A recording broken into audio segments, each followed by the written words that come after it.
नमस्कार मु दौलत भंज स्वागत कर मोर यूट्यूब चैनल को। तो आज आम विषय होची उत्कलमणि गोपबंधु दास। उपक्रम ओडिया जातिर सर्वांगीन उन्नति पई जेउ केते जन महापुरुष निज संपूर्ण जीवन को समर्पित करथिले तंथ्यरु पंडित गोपबंधु दास थिले अन्यतम। प्रत्येक ओडिया प्राण रे से भरी देथिले देश प्रेम, जाति प्रेम और भाषा प्रेम। गोपबंधु दास उत्कलमणि नाम ख्यात।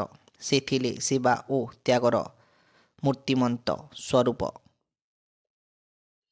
बाल्यावस्था और शिक्षा 1877 मसीहा अक्टोबर 9 तारिख पुरी जिलार सुआंडो ग्राम गोपबंधु दास जन्मग्रहण करते।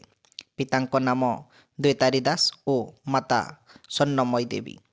बाल्यकालरू माँ को से हरे बसी से पिउसी कमला तांकर लालन पालन दायित्व बहन करते। गाँवर प्राथमिक विद्यालय शिक्षा आरंभ होता। गोपबंधु मात्र 12 वर्ष बयस मोती देवी को विवाह करते। से पुरी जिला स्कूल मैट्रिक और कटकर रेभेन्सा विश्वविद्यालय बीए पास कले। यापर से कलिकता जाई वकिलाती पढ़िले एवं 1906 लॉ पास करी ओडिशा को प्रत्यावर्तन कले। कर्म जीवन निज छात्र जीवन गोपबंधु सेवा कार्य आरंभ करते। पुरी सेवा समिति संगठन करी हईजा रोग पीड़ित लोक मानकर सेवा, परिवेश परिच्छन्न और स्ववंश संस्कार इत्यादि काम लगी पड़ते। कटकर अध्ययन समय कर्तव्य बोधिनी समिति गठन करी ओडिया भाषा सुरक्षा दिगरे काम करते। बन्या मरुड़ी हईजार आक्रांत जनता सेवा थिला तांकर प्रधान कर्तव्य। लोकमानंक दुखरे से व्यथित हो पड़ुथिले। बन्या समय निजर एकमात्र पुत्र को से रोग शय्यारे छाड़ी देई बन्याक्लिष्ट अंचल हजार हजार लोकंक दुख दुर्दशा देखा चली जाइथिले। घर को फेरिबा बेलକୁ तांको पुओ पर पारी को चली जाइथिला। एभली निस्वार्थपर सेवा समग्र मानव जाति पई एक दृष्टांत। गोपबंधु 1909 मसीहा मात्र 19 जन छात्र को नहीं सत्यवादी वन विश्वविद्यालय स्थापन करते। 1911 रु आरंभ करी 1914 मध्य वर्षानुक्रमे यही अनुष्ठान रे पंडित नीलकंठ दास, आचार्य हरिहर दास, पंडित गोदावरी मिश्र एवं कृपा सिंधु मिश्र शिक्षक रूपे जोग देथिले।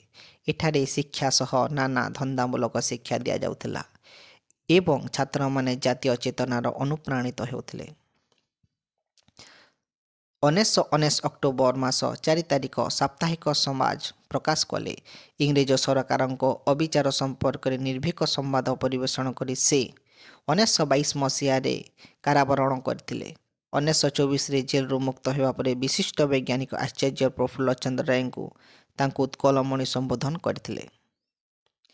राजनीति जीवन 1903 उत्कल गौरव मधुसूदन दासଙ୍କ द्वारा आहूत उत्कल सम्मिलनी गोपबंधु सक्रिय अंशग्रहण करते। गोपबंधु 1917 रु 1921 पर्यंत बिहार ओडिशा विधानसभा सदस्य रूपे निर्वाचित होते। 1921 मसीह गोपबंधु दास ओडिशा प्रदेश कांग्रेस कमिटीर प्रथम अध्यक्ष होते। साहित्य सर्जना ओडिया भाषा साहित्य पई तांकर अवदान अविस्मरणीय। धर्मपथ, गो महात्म्य, ब्रह्मतत्व, बंदीर आत्मकथा, कारा कविता, अवकाश चिंता प्रबंध, नचिकेता उपाख्यान तांकर अम्मान्य कृति।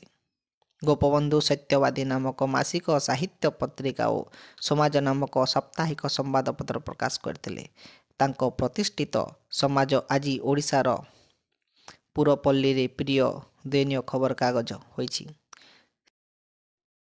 शेष कथा 1928 मसीहा जून 17 तारिख रे गोपबंधु शेष निश्वास त्याग करथिले। देशर और जातिर घोर दिन समय गोपबंधु जन्मग्रहण कर निजर असीम त्याग, निस्वार्थपर सेवा और जनहितकर कार्य बोली पाई स्वर्णाक्षर रे कालवक्षरे निज नाम लिपिबद्ध कर दे जाइछन्ति। आज से चिरवंदनीय त्यागी पुरुषों पादपद्म मोर विनम्र प्रणिपात। नमस्कार।